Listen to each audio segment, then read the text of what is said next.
지면으로 알아보는 인천 소식 신문 속 뉴스입니다. 각 신문사별 헤드라인입니다. 먼저 기후일보는 인천시가 강화군 인근 어민의 어업활동을 제한하는 고시를 폐지하기 위해 의견을 묻고 있지만 관계기관은 난색을 표하고 있다고 전했습니다. 경인일보는 최근 대통령과 국무총리가 힘을 실은 인천시 수소생산 클러스터 구축 사업이 기획재정부 예비타당성 조사 대상에 선정되지 못해 제동이 걸렸다고 보도했습니다. 인천일보는 더불어민주당의 새로운 당대표로 인천시장을 역임한 오선의 송영길 의원이 선출됐다고 전했는데요.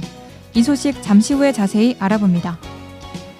중부일보는 인천 5.3 민주항쟁이 35년이 흐를 동안 민주화운동에 포함되지 못한 채 기억 속에서 잊혀져 가고 있다고 보도했습니다. 이 소식도 잠시 후에 자세히 알아봅니다. 그럼 인천일보 기사 자세히 살펴봅니다.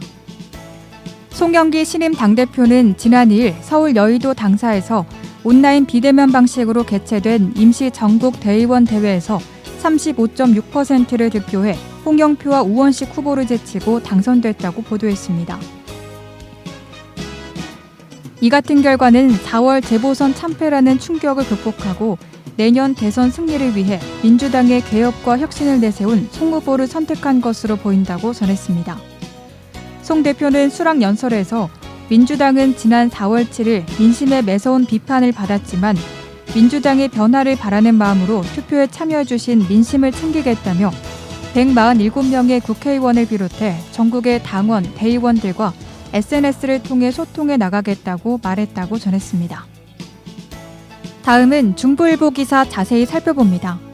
인천 5.3 민주항쟁은 1986년 경찰 진압에 맞선 만 명의 시민을 포함해 총 5만 명이 참여한 대규모 시위로 전두환 정권의 퇴진을 강력하게 요구하고 새로운 헌정 질서의 수립을 요구하는 등 투쟁을 선도한 역사적 사건이라고 보도했는데요.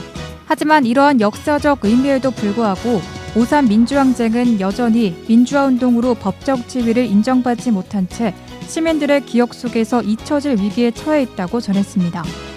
더불어민주당 용관석 의원이 지난해 6월 인천 5.3 민주항쟁 민주화운동 기념사업해법 일부 개정 법률안을 발의했지만 번번이 계류되며 국회의 문턱을 넘지 못하고 있다고 보도했습니다. 지금까지 신문 속 뉴스였습니다.